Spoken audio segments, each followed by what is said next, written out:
Muy buenas tardes, amigos semernautas. Qué bueno que nos visitan aquí en su programa preferido municipal. Mucho se habla de esta figura un poco controvertida.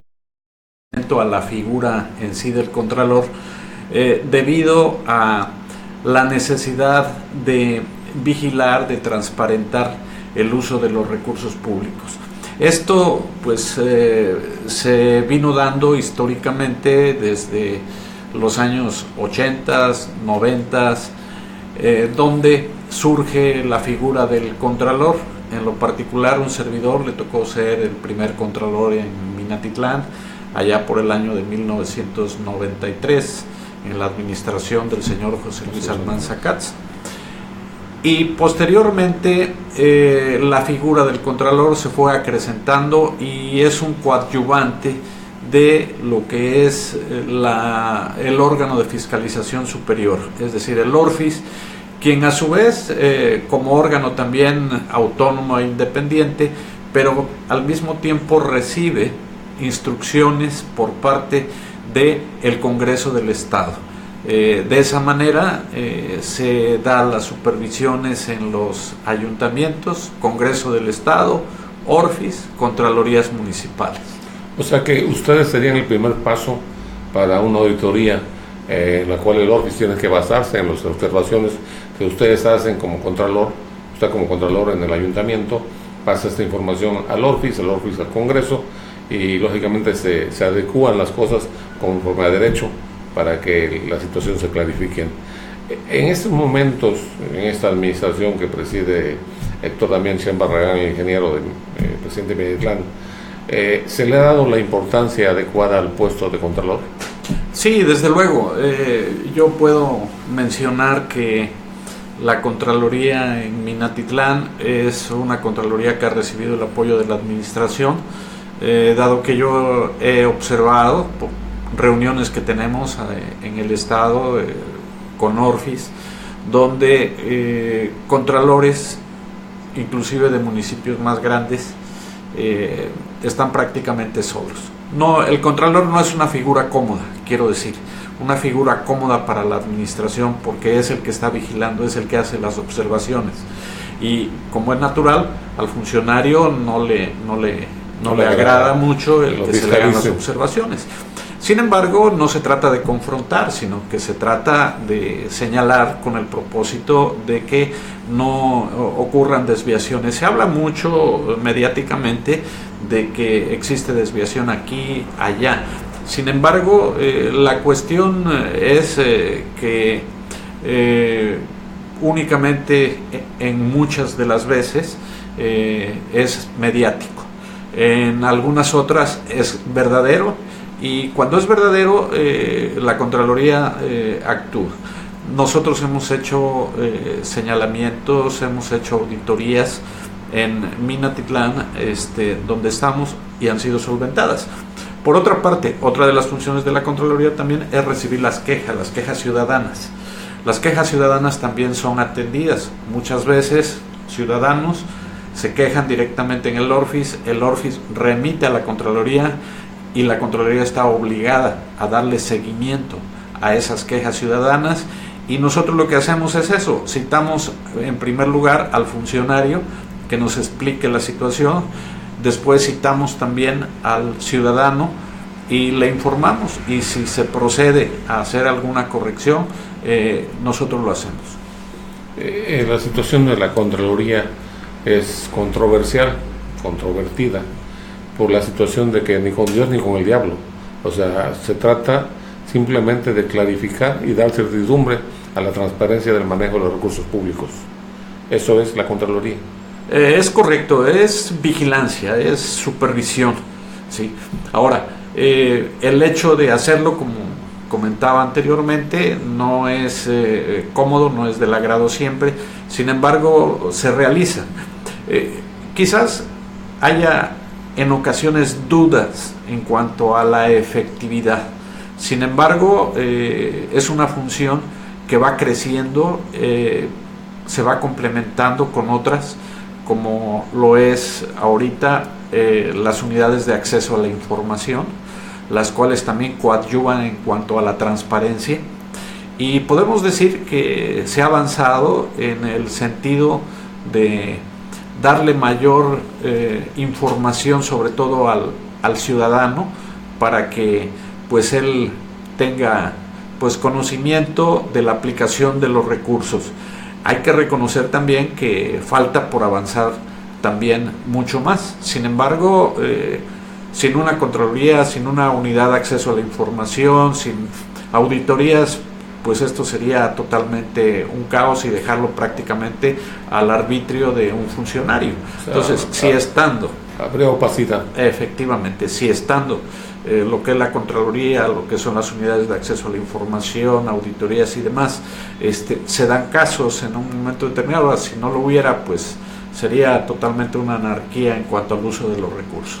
De hecho, el Contralor Municipal está supeditado también en su momento a ser observado por la Auditoría Superior en caso de no cumplir con su cometido, y también es copartícipe en un momento dado del error que se pudiera cometer. Es correcto. Dado caso de que el Contralor no realice su función, puede ser por omisión señalado en caso de que se ocurriese alguna desviación de recursos, por ejemplo, ¿no? Usted en particular, ¿qué tiempo tiene ya de ejercer la Contraloría? Desde en su momento, acaba usted de decir, con José Luis Almanza Katz. Bueno, esa fue la primera gestión, fui el primer Contralor, pero también debo de decir que fue la primera vez que se implantó las Contralorías en todo el estado de Veracruz, en 1993. Posteriormente, en el año 2011, en la administración del señor Leopoldo Torres, fuimos Contralor, y ahorita en esta administración municipal de Héctor Damián Chen Barragán. Hasta estas fechas, ¿cómo va la situación ya? Pues se puede hablar de una entrega-recepción. ¿En qué punto va? La entrega-recepción, voy a hacer mención brevemente. Sí. Surge desde luego en la Ley Orgánica Municipal, donde está establecido que debe de realizarse un proceso de entrega-recepción al término de cada administración municipal. Ahora bien, quien genera de alguna manera los lineamientos, las instrucciones, es el Congreso del Estado.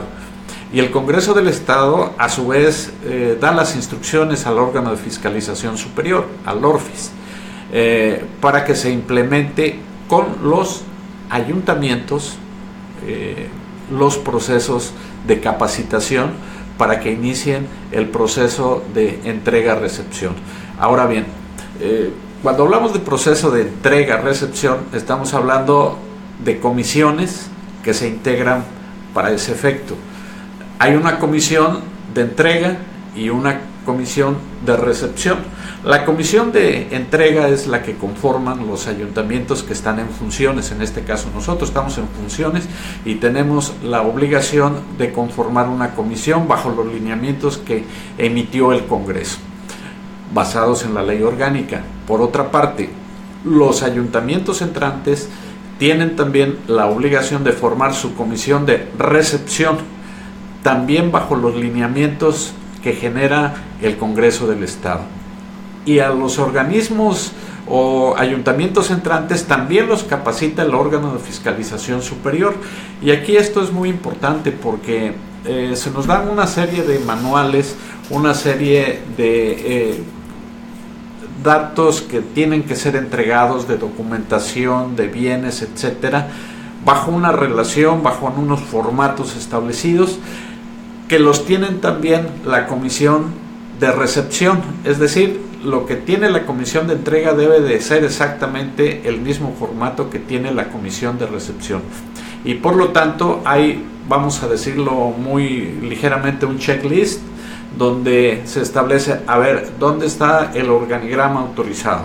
Aquí está, perfecto. ¿Dónde están los archivos que establecen las gestiones que se hicieron en la regiduría X? Aquí están, perfecto. Es decir, uno por uno se tiene que ir entregando todos los aspectos que señala la ley y que el órgano de fiscalización superior nos indica. Ahora, voy muy rápidamente a las etapas. Hay una primera etapa, la integración de la comisión de entrega. Esa se realizó en el mes de mayo.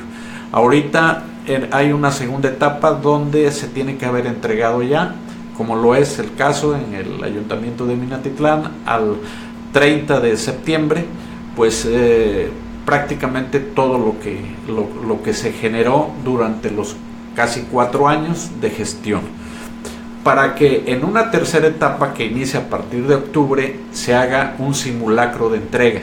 Ese simulacro de entrega se realizará a finales de octubre, ya con toda la documentación que se tiene hasta el mes, con corte al mes del 30 de septiembre. Ahora vamos con la comisión de recepción. La comisión de recepción, en el mes de noviembre está establecido que el órgano de fiscalización superior les dé una capacitación, la misma que ya nos dio a nosotros.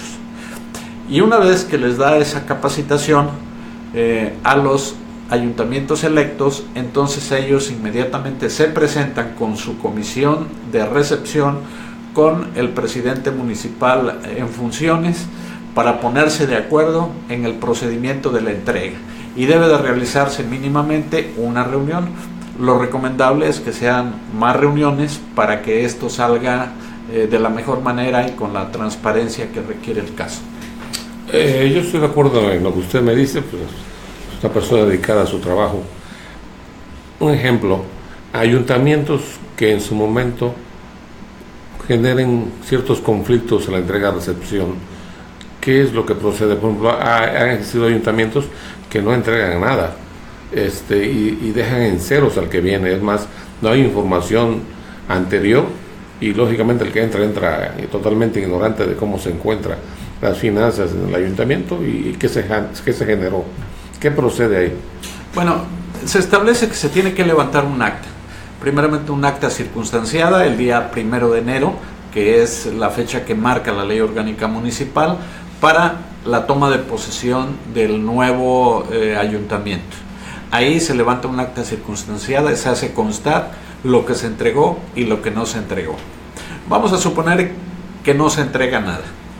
No se entregó nada, entonces lo turna, en este caso, a la legislatura y lo turna al Orfis, y el ayuntamiento en su soberanía hace las denuncias correspondientes a los funcionarios que incumplieron. Yo quiero hacer mención a esto, de que lo que es la ley de responsabilidad de los servidores públicos obliga a que se realice una entrega, independientemente de que no sea un cambio de administración. Está obligado el funcionario público. Si no cumple con esa disposición, entonces es sujeto a las sanciones que establezca la ley. O sea que es bastante complicado en su momento la actividad del Contralor, porque pues es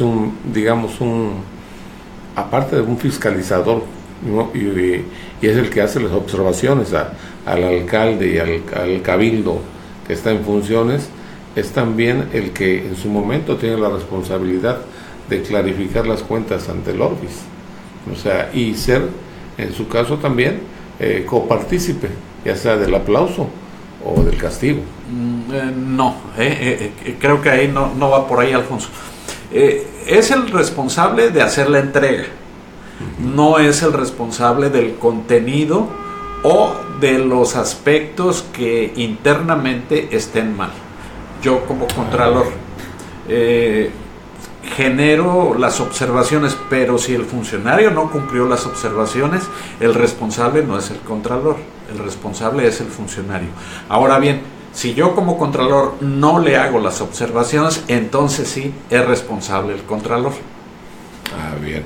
Bueno, sí está interesante el tema y podemos extendernos mucho tiempo sobre esto, porque hay varias aristas, varios aspectos, porque es muy amplia la función del Contralor, por lo que veo, no nada más las observaciones, sino simplemente estar atento a cómo se maneja el ayuntamiento, ¿no?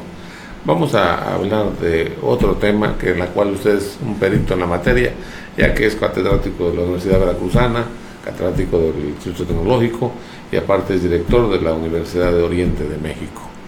Vamos a hablar de la educación en México. Usted, una universidad superior de estudios superiores, ¿cómo ve la educación en México? Bueno, la educación es un proceso que nunca termina. Yo quiero hacer mención que la educación es lo que hace al ser humano el poder convivir, el poder desarrollar y el poder establecer una sociedad.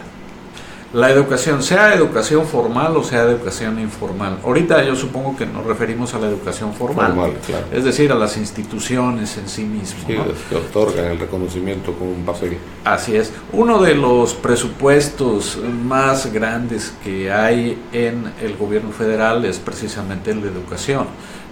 También un número muy importante, de cerca de 1,5 millones, 2 millones de trabajadores que se dedican a la educación, y eso no estamos hablando desde el punto de vista federal. Todavía los gobiernos de los estados y los municipales también tienen otro tanto de trabajadores que se dedican a la educación. En términos generales, nosotros podemos decir que la estructura del gobierno, que viene precisamente desde lo que es la Constitución política y el artículo 3 que nos habla de la educación, que debe de ser gratuita, laica, establece de alguna forma los mecanismos para que la educación llegue a todos los niveles. Nosotros podemos criticar de alguna manera la educación en cuanto a su calidad, la podemos criticar en cuanto a algunas formas. Sin embargo, lo que no podemos negar es de que el Estado mexicano hace un esfuerzo enorme porque la educación llegue a todos los niveles. Los verdaderos problemas están en la aplicación de la administración educativa y de la forma como se hace. Acabamos de pasar nosotros una revolución, digamos, educativa, ¿no? Establece ahorita en este gobierno los cambios fundamentales que eran necesarios, por cierto, desde mi punto de vista, para que pudiera avanzar, por ejemplo, la educación básica. Para esto yo quiero comentarte, Alfonso, que nosotros siempre hemos sostenido que la formación de un ser humano se da en 3 aspectos. Se da en la casa en primer lugar, que es la primera educación que se recibe. Posteriormente se da en el entorno, que es con quien convive, y finalmente se da en la escuela. Esas 3 partes van conformando a la persona, al ser humano. Después nosotros podemos hablar de los niveles educativos. A mí en lo particular me asombra mucho el nivel de preescolar, que una maestra pues esté frente a un grupo y tenga que terminar su curso con los niños ya aprendiendo a leer y escribir. ¿Cómo lo hace? Bueno, tiene su técnica, tiene su forma, pero es admirable. Después pasamos nosotros al nivel de primaria. El nivel de primaria también tiene sus características muy definidas por los niños que van creciendo desde los 6, 7 años hasta los 12. Después una cuestión complicada que es la adolescencia, la secundaria, y todavía más complicada en el bachillerato. En el bachillerato el joven está prácticamente aprendiendo todos los elementos propios del ser humano, desde la parte sexual, desde la parte de convivencia y algunas cuestiones relacionadas con alcohol, con tabaco y a veces hasta con droga. Hace también complicado ese nivel educativo. A mí en ocasiones me comentaban en relación a por qué no trabajábamos otros niveles educativos. Y en lo particular, pues mi opinión siempre había sido de que hay que conocer muy bien ese nivel educativo para poderlo trabajar. Nosotros nos especializamos en el nivel superior. Pues yo fui director de la Universidad del Golfo de México durante 12 años en Minatitlán. Hicimos crecer esa universidad, tuvimos muchas satisfacciones porque muchas generaciones egresaron de allí. Tuvimos también el gusto de formar la Universidad Oriente de México, actualmente donde estamos, y pues desde luego yo tengo ya prácticamente 40 años siendo catedrático del Tecnológico de Minatitlán y 30 años en la Universidad Veracruzana, todos en nivel superior. Y quiero mencionarte, Alfonso, que el nivel superior es un nivel en el cual nosotros nos hemos especializado porque conocemos la idiosincrasia, la forma, la psicología de pensamiento de un joven maduro con aspiraciones de crecimiento. que es precisamente lo que nosotros tenemos.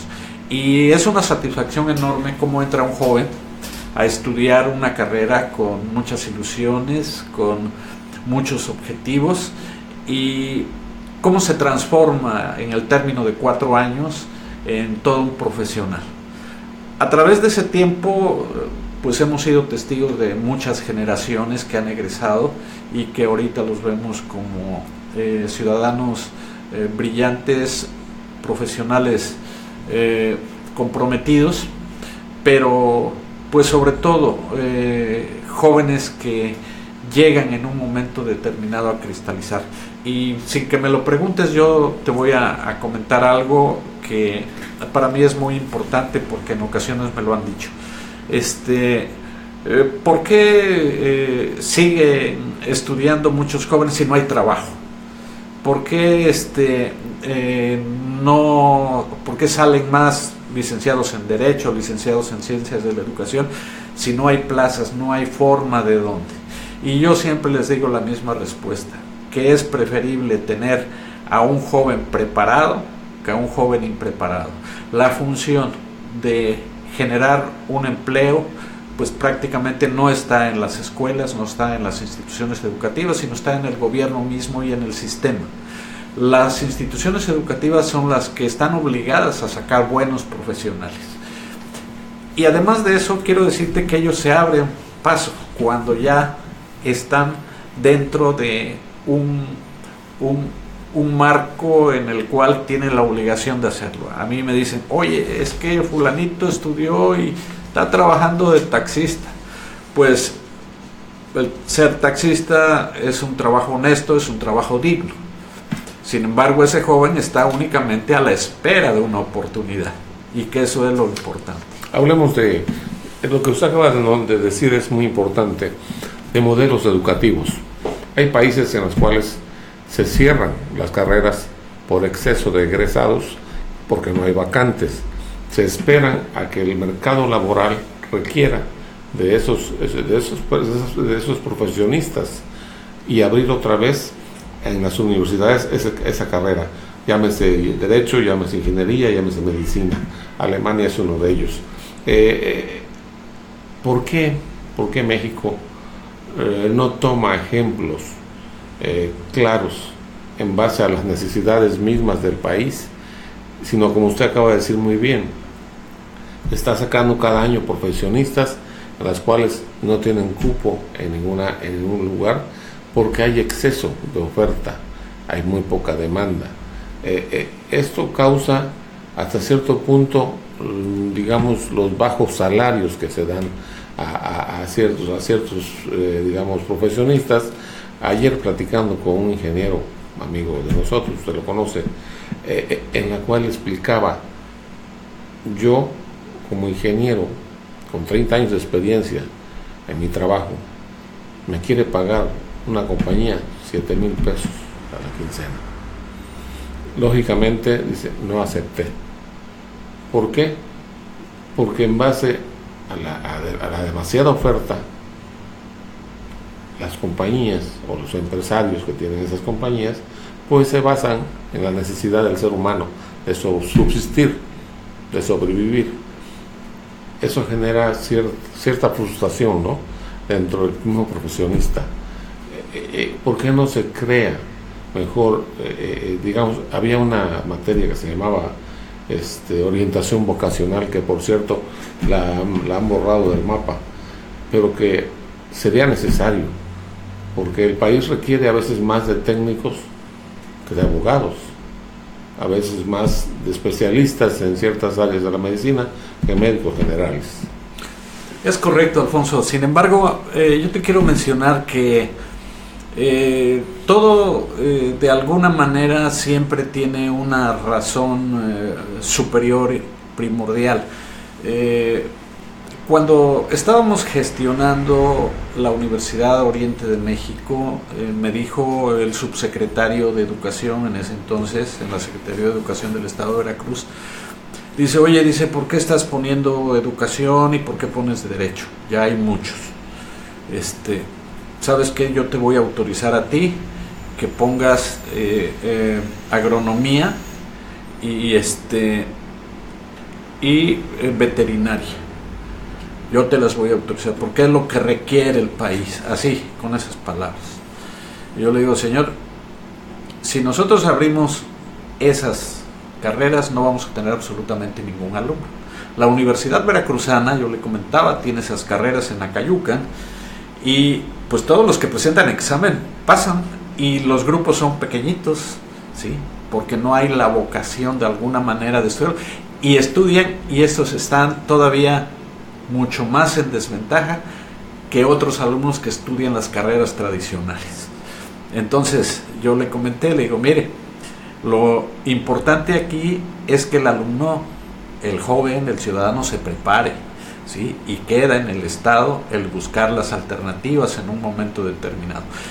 Yo quiero comentarte que educación, por ejemplo, aunque se dice que está saturado, es una de las carreras que más demanda tienen. Están trabajando prácticamente todos los egresados en el área de educación, ya sea en educación privada o en educación pública, pero lo están haciendo. Los jóvenes que estudian Derecho no nada más es la parte de litigar, sino hay muchas formas de poder estudiar el Derecho. Es decir, no son carreras realmente saturadas. Pero a lo que voy yo es a lo siguiente, es preferible una ciudadanía preparada que una ciudadanía impreparada. Y finalmente termino con este comentario con lo siguiente. Algunos países como Francia, por ejemplo, tienen un alto nivel educativo y tienen desempleo. Sus egresados profesionales tienen trabajos alternativos. Igual lo mismo, un chofer, un mesero, y siendo que son ingenieros, tienen una licenciatura. Es otro mundo, otro sistema, sin embargo esos fenómenos también se dan por ahí. Claro. Explíqueme una cosa, usted que es el doctor en esta materia. ¿Por qué el Estado mexicano, con el gran presupuesto que tiene para la educación, no logra llegar al nivel educativo de las escuelas particulares? Bueno, las escuelas particulares tienen un nivel. Si hablamos de nivel superior, pues siempre hablamos, por ejemplo, del TEC de Monterrey, por decir algo, de la Universidad de Anáhuac, de la Ibero. Sin embargo, aunque yo estoy en los dos niveles, quiero comentarte, estoy en la educación pública y estoy en la educación privada y puedo opinar de alguna manera con un poco más de conocimiento. Yo te puedo decir, porque yo también soy padre de familia, tengo un hijo que estudió en una institución pública y tenía los mejores maestros y con alto grado de calidad, que es el Instituto Politécnico Nacional. La Universidad Nacional Autónoma de México, una universidad que tiene a los mejores catedráticos también y con un alto grado de calidad. Es decir, nos encontramos las dos formas. A veces únicamente es la tendencia industrial. Mucho se habló hace algunos años, en esta institución únicamente se aceptan egresados del TEC de Monterrey. Pero era únicamente la visión, ¿sí? Nosotros nos encontramos gente brillante de las universidades públicas. Aquí lo importante es la capacidad. Dentro del área que en ocasiones nos toca ser maestros catedráticos, cuando hablamos de reclutamiento y selección de personal, mencionamos que a veces hay políticas dentro de la empresa. La política es una situación flexible, si conviene a la empresa la toma. Entonces la política, por decir algo, era tomar egresados del Tecnológico de Monterrey. Pero si llega un egresado brillante del Tecnológico de Minatitlán, por ejemplo, pues la empresa lo tiene que contratar, ¿sí? Es una política de acá, pero el que viene de acá es muy superior de ellos. Entonces la política te dice, pues tienes que ser flexible, esto conviene a la empresa, aunque no venga del TEC de Monterrey. Entonces esa parte de la aplicación de las políticas es muy importante en el área de educación. La educación superior, pues desde luego es la parte que da terminación a la formación. Mucho depende, desde luego, sí, de la institución, también del alumno en más parte de la institución, el poderlo guiar, del poderlo orientar, del poderlo motivar.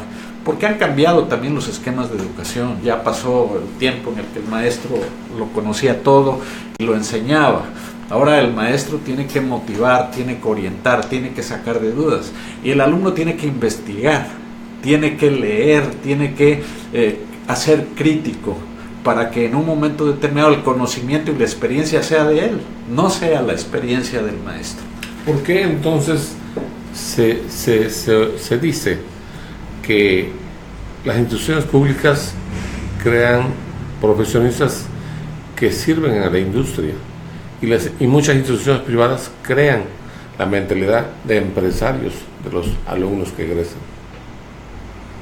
En ocasiones únicamente es cuestión de semántica, porque las instituciones públicas sí efectivamente generan mucha mano de obra calificada, súper calificada para la iniciativa privada, y esa es una de las funciones del Estado, precisamente, el dotar, ¿sí?, a esas instituciones. Pero también la iniciativa privada tiene sus propias instituciones y también las va creando y las va generando.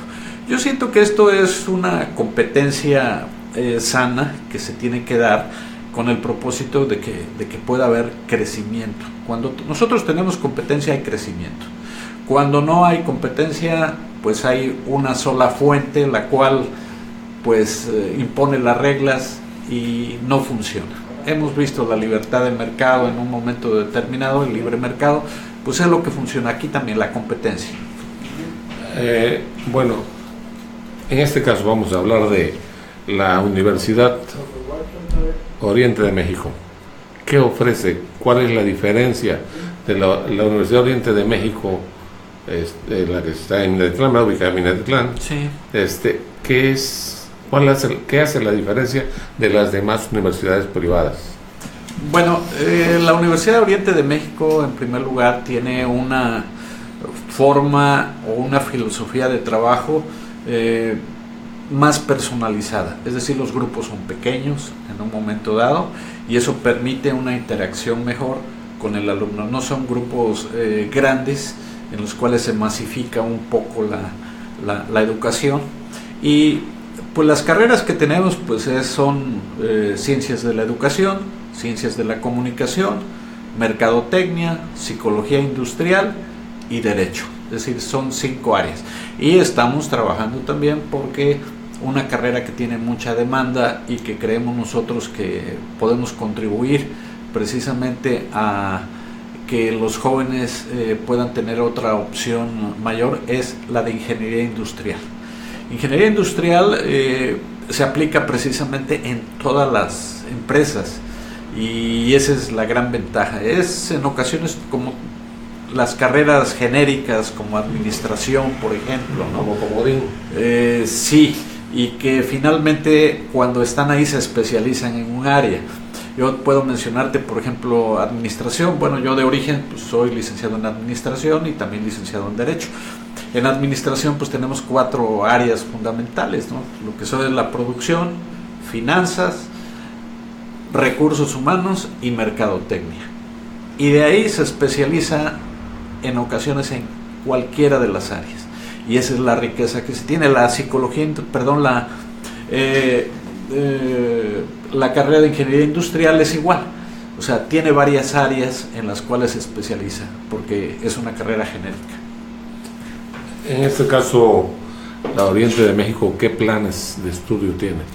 ¿Cómo puede ayudar a la gente que no puede tal vez lograr pagar la mensualidad o la cuota que pide la universidad? Bueno, yo quiero mencionarte que tenemos nosotros las colegiaturas más bajas de todo el mercado, y no las tenemos simple y sencillamente porque queramos, sino porque tenemos un compromiso con la gente que tiene menos recursos. A pesar de ser una institución privada, estamos muy por abajo de otras instituciones privadas, pero con mayor calidad.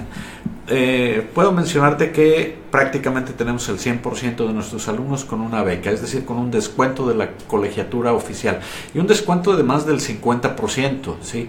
Y nosotros no la vemos como un negocio, sí, sino lo vemos como una forma de poder ayudar. Yo tengo la satisfacción de haber ayudado a muchísima gente, de haberlo apoyado. Bueno, quizás el término no sea yo, sino la universidad la ha ayudado. Pero nosotros nos sentimos bien a la hora de poder ver que un alumno egresa, de poder contribuir. Y también hemos rescatado muchas cuestiones, digamos, de la naturaleza humana que se presentan. Yo te puedo mencionar, por ejemplo, es muy común que de repente una joven que está estudiando con nosotros, por cuestión natural, se casa y tiene un embarazo. Dice, ya no voy a estudiar. Ah, caray, desde siempre nosotros lo hemos dicho, usted va a terminar, ¿sí? Va a terminar. El hecho de que vaya a ser futura mamá no significa que va a dejar de estudiar. Entonces nosotros le damos completamente todas las facilidades para que termine. Sabemos que de por sí es una carga muy difícil el ser mamá y después tener que estudiar. Nosotros entendemos eso y la ayudamos y la apoyamos hasta que termine su carrera. O sea, no podemos darnos el lujo de que alguien por ser mamá diga ya no voy a estudiar. No, o sea, eso lo decimos no como universidad, sino como seres humanos, y que somos sensibles a eso. Así como somos sensibles a esa situación, somos sensibles también a otro tipo de problemas que comúnmente se presentan. Separaciones en ocasiones, cambios de domicilio, falta de trabajo o otro tipo de cuestiones que se presentan comúnmente. Entonces nosotros ya sabemos cómo poderlas atender y eso es lo que nos satisface y nos llena de orgullo.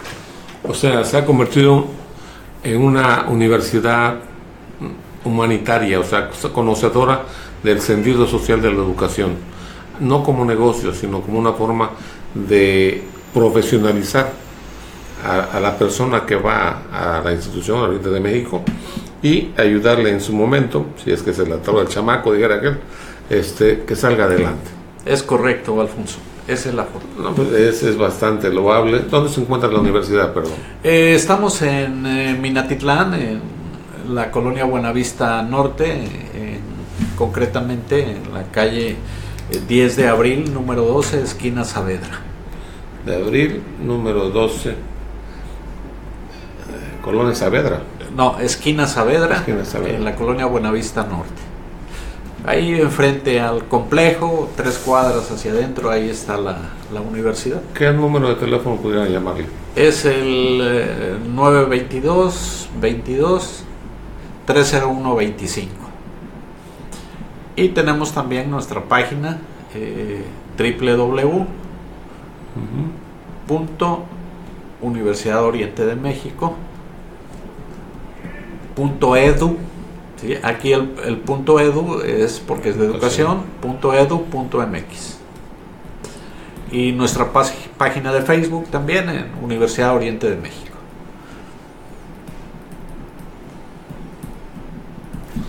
Bueno, le volvemos a repetir a nuestros queridos cibernautas, al que esté interesado, pues la universidad se ubica en la colonia Buenavista Norte, en la calle 10 de abril, esquina con Saavedra.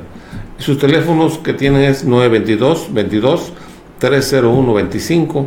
La página web es www.universidadorientedemexico.edu.mx y el Face pues es Universidad Oriente de México. Le volvemos a repetir el número 922-22-301-25. Página de web www.universidadorientedemexico.edu.mx. El Face pues Universidad Oriente de México. Licenciado, pues es en verdad grato tenerlo aquí. Pasemos a otro tema de interés también, sobre todo ahora lo que viene el año electoral. Eso causa, digamos, expectativas o crece la esperanza para un México mejor. Y obviamente para esto se requiere órganos o empresas que en su momento dan la pauta para conocer las preferencias del pueblo, de la gente, del ciudadano, del votante, de aquel que debe de pensar su voto. Y y lógicamente pues, se crean estas empresas en beneficio de algunos interesados en la política, ¿no? En este caso, Marketing se llama Marketing del Golfo, también es una empresa especializada en las estadísticas que se pueden dar en esto que viene, en esto veneno que viene. ¿Cómo pueden accesar a ella y cuál es su función?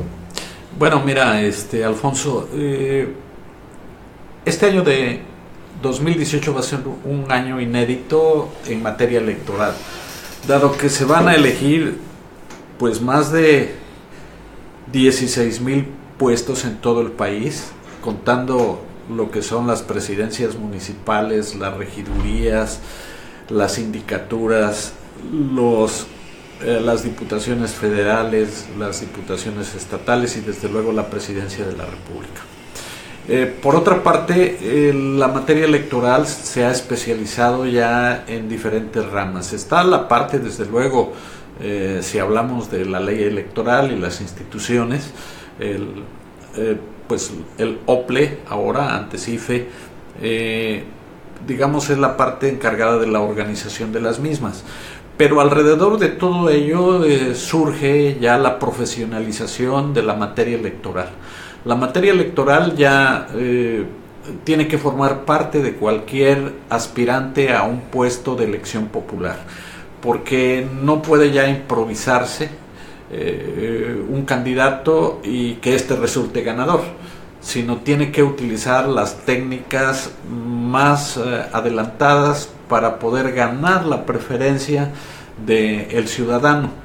Y en este caso en lo particular, pues nosotros nos hemos especializado en dos áreas. La primera de ellas es la medición. Y nosotros tenemos pues ya prácticamente más de 26 años dedicándonos a la medición, a hacer encuestas y sondeos de opinión. De hecho, iniciamos nosotros precisamente en una elección municipal con lo que es el señor José Luis Almanza Katz, ahí en el año de 1992 andaba de candidato. Hicimos una primera encuesta y se la dimos a conocer, es decir, le dimos a conocer cuál era la tendencia y cómo iba él en la preferencia del electorado. En ese entonces nadie tomaba en cuenta las encuestas, es decir, no creían en ellas, ¿no? De hecho, a nivel nacional, únicamente la Universidad de Guadalajara y otra empresa norteamericana, no recuerdo su nombre ahorita, son las únicas que hacían encuestas a nivel nacional. Posteriormente, ahí en la elección de Vicente Fox, en el año 2000, pues utiliza él como una herramienta de medición, ¿sí? Y gana, triunfa. Y de ahí para acá se comienza paulatinamente a iniciar el uso de las mediciones para tener una idea. Yo quiero decir que las encuestas no predicen, no es algo predictivo. Tampoco nos dicen que va a ganar un candidato, sino nos dicen la tendencia en el momento. Es como una fotografía, cómo va en ese momento.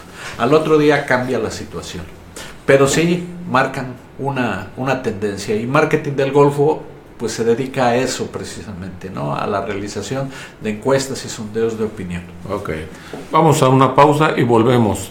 No se despeguen, nada, vamos a tomar un poquito de aire para darle con nuevos bríos la explicación de lo que hace Marketing del Golfo.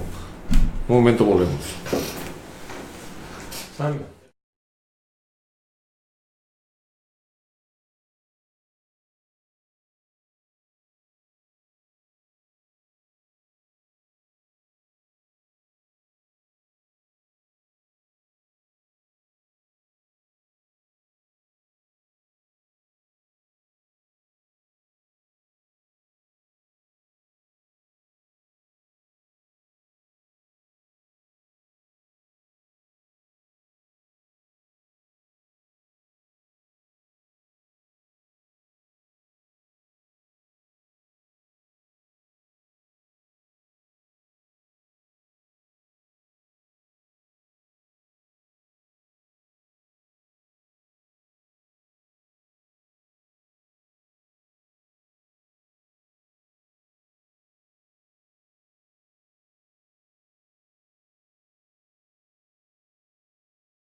Volvemos otra vez con nuestro amigo licenciado Héctor Manuel Larios Gómez, obviamente hablando de la empresa Marketing del Golfo. Hemos tenido también otros segmentos, ¿no?, de lo que es la educación, lo que es la Contraloría, y ahora vamos a cerrar con la situación de la empresa Marketing del Golfo.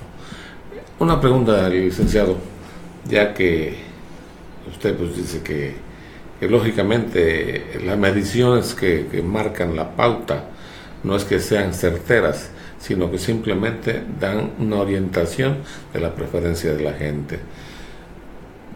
¿Qué tanto tiempo tiene de crear esta empresa? ¿Con quiénes ha trabajado? ¿En qué elecciones ha trabajado? ¿Y qué tan acertado ha sido digamos, las mediciones que han hecho? Mira, Alfonso, nosotros tenemos prácticamente 26, 27 años haciendo encuestas, sondeos de opinión. Desde en ese entonces, Marketing del Golfo se ha dedicado. Puedo mencionar ahorita el hecho de que nosotros participamos en elecciones completas a nivel estatal. Hemos trabajado también en el estado de Oaxaca y en el estado de Tabasco.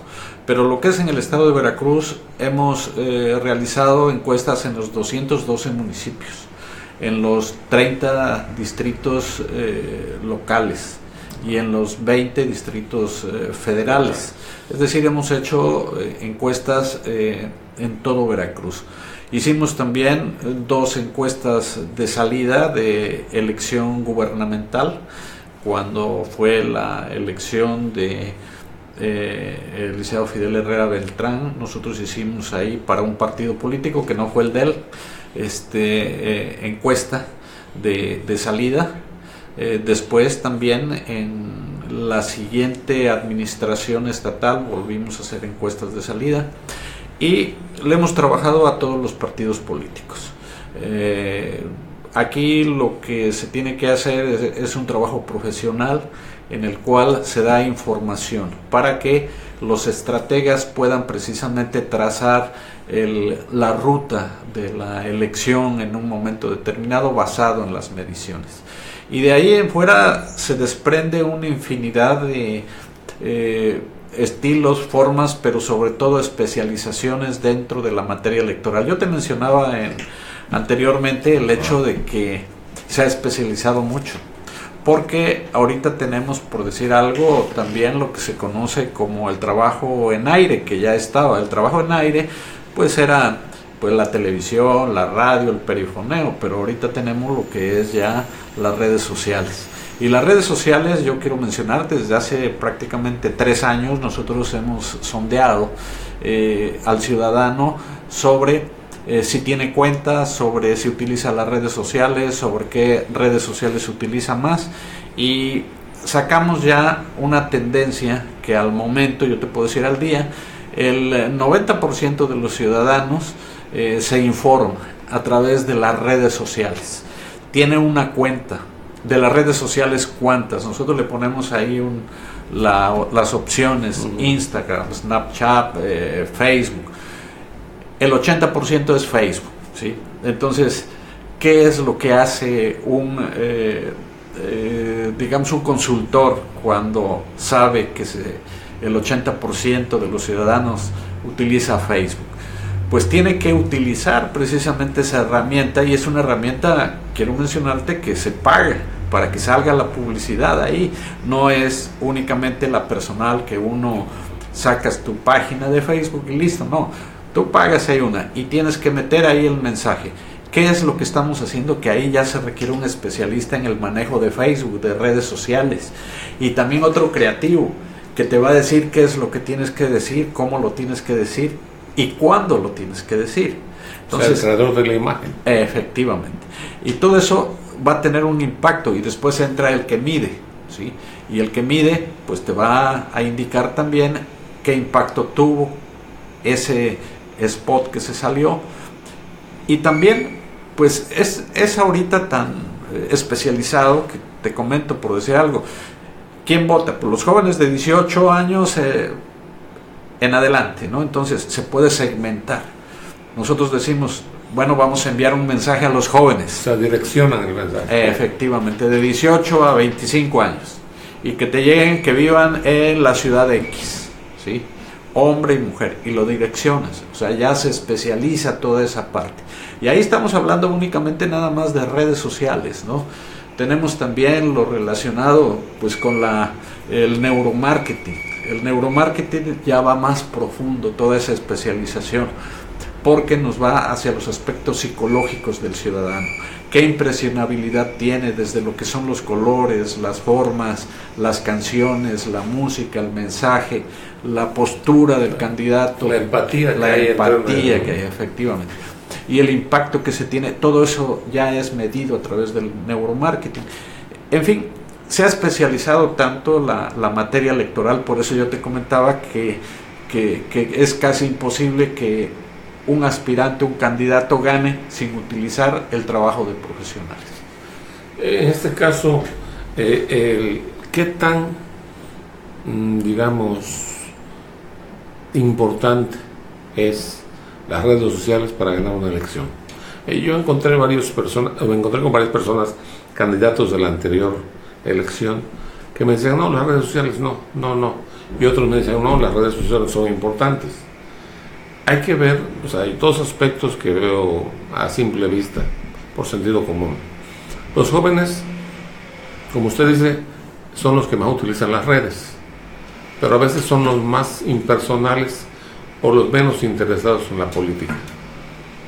Y la gente mayor, de 35, 40, utiliza poco las redes, pero sí está mejor informada y es más consciente de su voto. Pero en este momento, como usted me acaba de decir, el 80% es Facebook. ¿Qué tan influyente es las redes sociales para una elección? Son definitivas. Ahorita ya no podemos nosotros decir que alguien que no utilice redes sociales gane, ¿sí? O sea, es más, ha rebasado ya, por decir algo, un espectacular. Y ponemos un ejemplo. La pasada elección en el estado de Veracruz la ganó Miguel Ángel Yunes Linares y utilizó prácticamente el mínimo de espectaculares. Casi no se vieron espectaculares de Yunes Linares. De otros candidatos sí. Pero veamos su incidencia en las redes sociales y en Facebook. Completamente utilizado y saturado, ¿sí? Entonces, es un ejemplo claro de que ese es el mecanismo. Ahora, que alguien diga, no, yo no voy a utilizar la vieja escuela, porque hay todavía políticos que se resisten precisamente al cambio, cuestión de edad, cuestión de experiencia y demás, pues estarían en un error porque pues es lo que está utilizando el ciudadano, ¿sí? Y pues nosotros ya vemos a la gente mayor también con su página de Facebook, también accesando ahí. Ahora, el reto es, como tú decías acertadamente, convencer a los jóvenes que vayan a votar. Pero ese ya es el reto del candidato, del estratega, de cómo va a entrar ahí. Y termino con esto diciéndote que, pues de acuerdo a datos estadísticos, en promedio, 102 veces al día consulta su página de Facebook un ciudadano en México. 102 en promedio. Habrá gente que 1 o 2, pero habrá gente que 300 o 400. El promedio nos da 102. O sea, es un tiempo casi que antes la televisión no tenía. Efectivamente. Ahorita ya fue desplazada. Totalmente. Y la televisión es cara, además. Y el Facebook se paga, pero es muchísimo más económico. Del periódico ni se diga, prácticamente está en proceso de extinción. Sí, cierto. Muchas gracias, licenciado Héctor Manuel Larios Gómez, por estar aquí en este su programa de Neopolíticas, con su amigo y servidor Alfonso Ribeiro Boluarte. Esperemos que no sea la última vez. Gracias, Alfonso. Es interesante platicar con ustedes, hombre, una persona con experiencia en tema electoral, en tema educativo. Hay muchos temas más que explotar. ¿Le parece si lo invitamos otra vez? El día que guste, con muchísimo gusto. Muchas gracias. Nos despedimos, esperando que pasen una buena tarde. Cuidado con las crecidas del río, estén pendientes a las indicaciones que dé Protección Civil, porque desgraciadamente pues parece que vienen fuertes las aguas y hay mucha gente que vive en partes bajas, sobre todo a orilla del río, que pueden ser afectadas. Tengan cuidado, estén atentas y muchas gracias por sintonizarnos. Que pasen buena tarde. Gracias.